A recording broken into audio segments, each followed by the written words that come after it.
কিভাবে straight pant তৈরি করবেন, প্যান্ট তৈরি করার পর ফিনিশিংয়ে কেন টান টান লাগে, কেন খিচাব লাগে, তো সেই সবই সমস্যার সমাধান আজকের ভিডিওয়ে আমি কভার আপ করবো। তো প্রথমেই বলি কাটিংয়ের আগে কিভাবে কাপড়টাকে ফোল্ড করব। এখানে বুঝতেই পাচ্ছেন আমি কাপড়টাকে ফোল্ড করে নিয়েছি, আর এখান থেকে 2.5 ইঞ্চি পরিমাণ বেশি রেখেছি। কারণ আমি বলবো। তো তার প্রথমে আমি কাপড়টা কিভাবে ফোল্ড করতে হয় সেটাই দেখিয়ে দেবো। মনে করুন এটা আমার হচ্ছে মেন ফ্যাব্রিক। তো ফ্যাব্রিকটা এই যে কিনারি থাকে সেই কিনারিটা আমি আমার দিকে রেখেছি, এই কিনারিটা যেটা বলে এই কিনারিটা আমি এখানে রেখেছি। তো এই কিনারিটার লম্বার দিক এইটা হয়, আর এইটা চওড়ার দিক, মানে এইটা চওড়ার দিক হচ্ছে, এটা লম্বার দিক হচ্ছে কাপড়ে। তো এটা আমি বোঝাবার জন্য কাপড়ের ওপর ফোল্ড করাটা দেখিয়ে দিচ্ছি। যেহেতু লম্বা কাপড় হলে অনেকেরই প্রবলেম হয়, কিভাবে কাপড় ফোল্ড করলো কিভাবে বুঝতেই পারেন না। তো তাদের জন্য আমি এই কাগজে ফার্স্ট ফোল্ড করে দেখিয়ে দেবো, তারপর মেন ফ্যাব্রিকের ওপর ড্র করে মার্ক দেবো। তো তার জন্য বলি, প্রথমে ফ্যাব্রিকটার এইটা হচ্ছে কিনারি, যেটাকে আমরা এইটাকে বলে থাকি। তো এই কিনারিটা এইভাবে ডবল ফোল্ডে এইভাবে করে নিতে হবে, ঠিক এইভাবে। এবার করার পর এটা ব্যাক পার্টের জন্য থাকবে, এটা ফ্রন্ট পার্টের জন্য থাকবে। তো এইভাবে হাত রেখে এইভাবে ফোল্ড করতে হবে, ঠিক এইভাবে। এখান থেকে 2.5 ইঞ্চ পরিমাণ বেশি থাকবে, আর এইটা ফোর্থ ফোল্ডে থাকবে। একটা, দুটো, তিনটে, চারটে, মানে যেটা আমরা এখানে করি। একটা, দুটো, তিনটে, চারটে।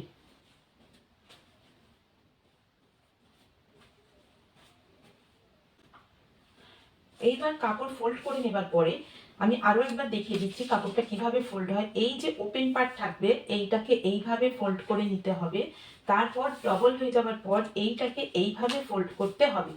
নিচের দিকটা বেশি থাকবে 2.5 ইঞ্চ, আর উপরের দিকটা এটা ফ্রন্ট পার্টের জন্য হবে। তো এই দুটো পার্ট 2.5 ইঞ্চ নিচে থেকে থাকবে, ঠিক এইভাবে। বোঝা গেছে? এবার আমি কাপড় মার্ক করে দেখাবো। এই যে কাপড়টা অসমতল আছে সেটাকে আমি প্রথমে সমান করে নেব, ঠিক এইভাবে।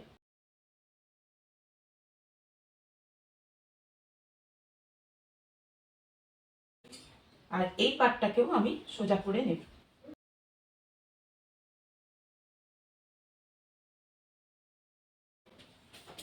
ঠিক এখানটাকে আমি সোজা করে নেব। এবার দেখে নিচ্ছি আমার কত পরিমাণ আছে। আমি এখানে 2.5 ইঞ্চ পরিমাণ রেখেছি। এবার প্যান্ট কাটিং এর সময় ফার্স্ট লাগবে আমার হিপ সাইজের ওপর প্যান্টের টোটাল কাটিংটা হবে। আর প্যান্টের ফিনিশিং যখন হবে মোহরির মাপ লাগবে, হিপের মাপ লাগবে, আর লেন্থের মাপ লাগবে। এই তিনটে মাপের ওপর প্যান্ট কাটিং কমপ্লিট করব। তো ফার্স্ট বলি আমার হিপ সাইজ আছে 42 ইঞ্চ। তো 42 ইঞ্চের 1/4 নেব। তার আগে বলি এই কিনারিটা আমি কেটে বাদ দিয়ে দেব। এই কিনারিটার কোনো প্রয়োজন নেই, এটা থাকলে কিন্তু খুব টান লাগে, সেজন্য এটাকে আমি কেটে বাদ দিয়ে দেব।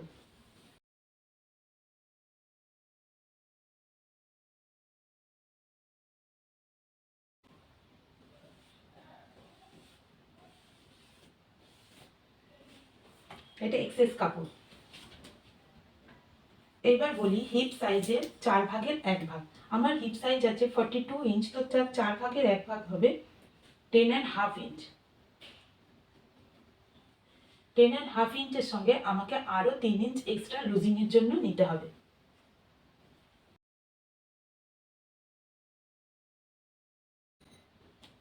ঠিক এইভাবে। এটা ফ্রন্ট পার্টের ওপর ফিনিশিং এর সঙ্গে কাট করছি। এবার এখান থেকে এলাস্টিক দেওয়ার জন্য আমাকে 2 ইঞ্চ এক্সট্রা নিতে হবে।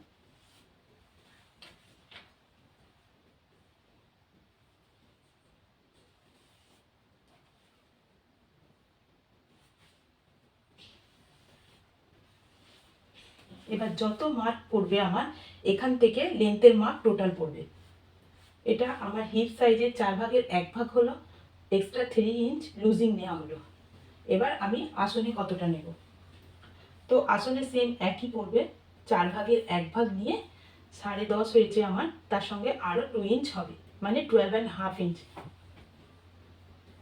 এটা অনেকেই বেশি রাখতে চায় না, যে কি দরকার এতটা বেশি রাখার, চাইলে এটা 11 ইঞ্চও নেওয়া যেতে পারে, কিন্তু আমি সাজেস্ট করব যে 11 ইঞ্চের কম না নেওয়াটাই উচিত, কারণ 11 ইঞ্চের কম নিলে এখানে আসনের কাছে প্রচুর টান ধরে। সেজন্য যত হবে হিপ সাইজে 1/4 নিয়ে তার সঙ্গে 2 ইঞ্চ এক্সট্রা নিলে এটার ফিনিশিং খুব ভালো আসে।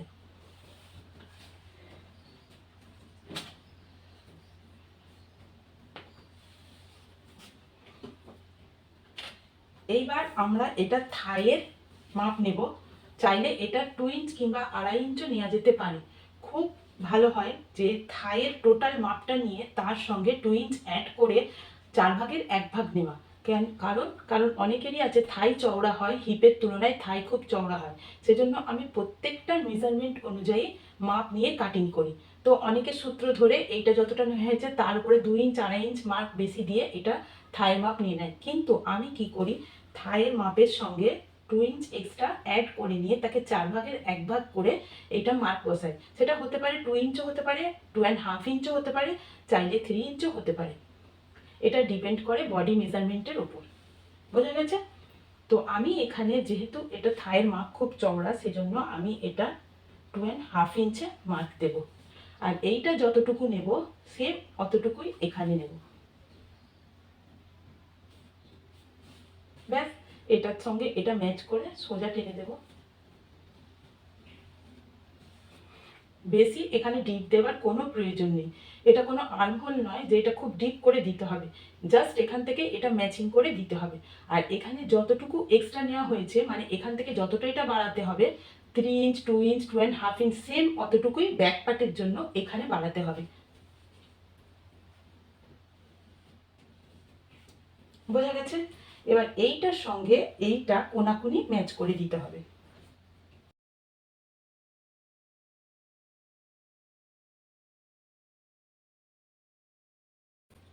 সবসময় খেয়াল করতে হবে, মানে লক্ষ্য রাখতে হবে যে এটা যেন ঠিক মিডল পোর্শনে থাকে, যেখানে আসন হয় সেই দিকের পোর্শনটা কিন্তু বাড়বে।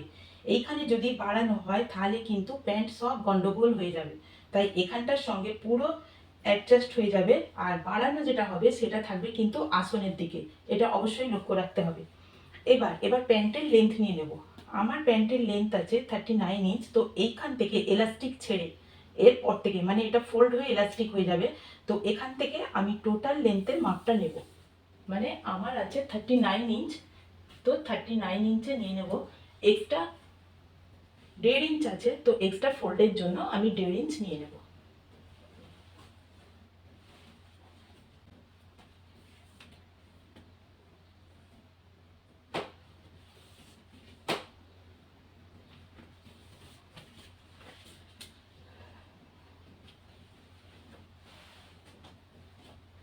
এবার এইটা যেহেতু কিনারি ছিল, এই কিনারিটা আমি বাদ দিয়ে দেব কাপড়টা। এইখান থেকে আমি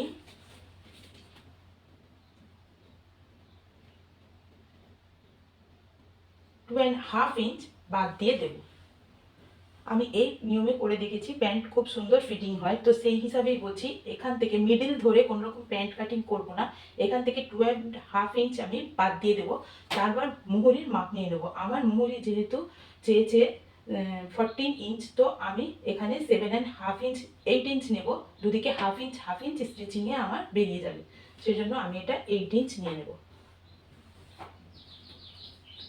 এইবার এইটার সঙ্গে এইটা যতটা নেওয়া হয়েছিল, এখান থেকে এতটা যতটা নেওয়া হয়েছিল, সেম এইখান থেকে ততটাই আমি নিয়ে নেব, 12.5 ইঞ্চ। এবার এইখানের সঙ্গে এইটা ম্যাচ করে দেব। এইরকম স্কেলের সাহায্যে,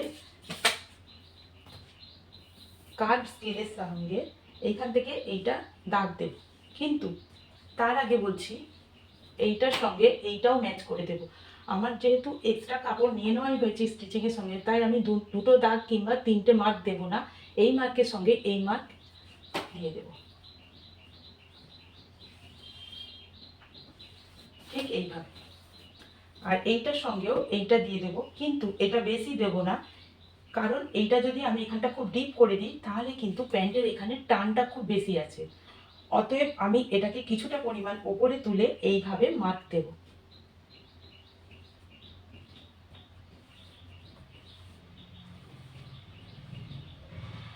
ঠিক এইভাবে। বোঝা গেছে?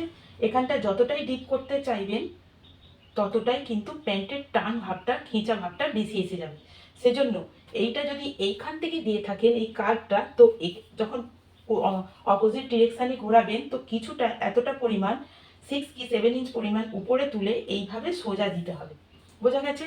এই নিয়মে প্যান্ট কাটিং করলে কিন্তু প্যান্টের ফিটিংস প্রচণ্ড সুন্দর আসে, একদম খুব নিখুঁতভাবে আসে। আর প্যান্টের ফ্রন্ট পার্টটা ঠিক সামনের দিকে পড়ে, কোনো রকম মানে ব্যাক সাইডে ঘুরে যায় না, কিংবা কোনো রকম টান ভাব আসে না। তো শুধু কাটিং নয়, স্টিচিংয়েও নানা রকম প্রসেস আছে যেগুলো ফলো করলে কি হয়, প্যান্ট কাটিংয়ের মানে পরার পর যে ফিটিংসটা সুন্দর আসে সেটাই ডিপেন্ড করে টোটাল কাটিং এবং স্টিচিংয়ের ওপর। আজ আমি কাটিংটা দেখালাম, স্টিচিংটা আমি পরের ভিডিওয় দেবো। এখন আমি পুরোটা আমি কাট করে নিচ্ছি। আর অবশ্যই এখানে ফোল্ডের জন্য যে 1.5 ইঞ্চ নিয়েছিলাম এটা অবশ্যই রেখে কাটিং করব।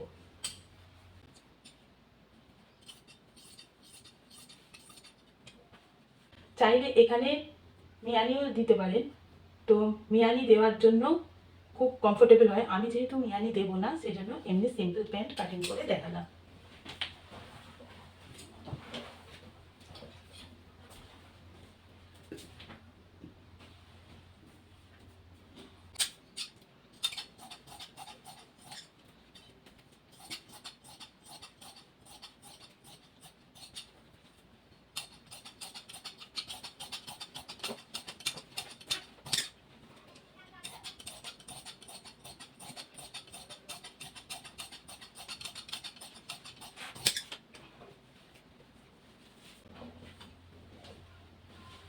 আমার প্যান্ট কাটিং হয়ে গিয়েছে। এবার প্যান্টে যে পকেট লাগাবো আমি সেই পকেটটা আমি দেখিয়ে দেবো কিভাবে লাগাবো।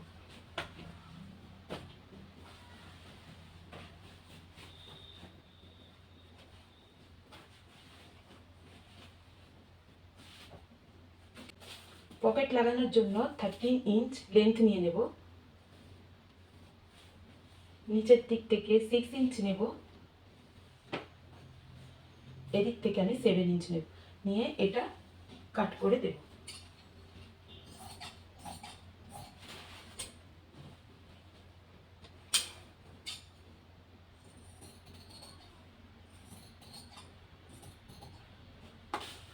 আর অবশ্যই আমার এই পার্টটা খোলা আছে এবং এরকম পার্ট আছে।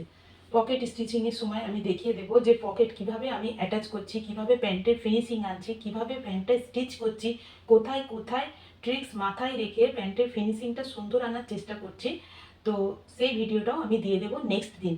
ভিডিও লম্বা হয়ে যাওয়ার জন্য আজকে শুধু কাটিং প্রসেসটা দেখালাম বিগিনারদের জন্য। তো নেক্সট দিন আমি প্যান্ট স্টিচিং করে ফিনিশিংটা আমি দেখিয়ে দেবো।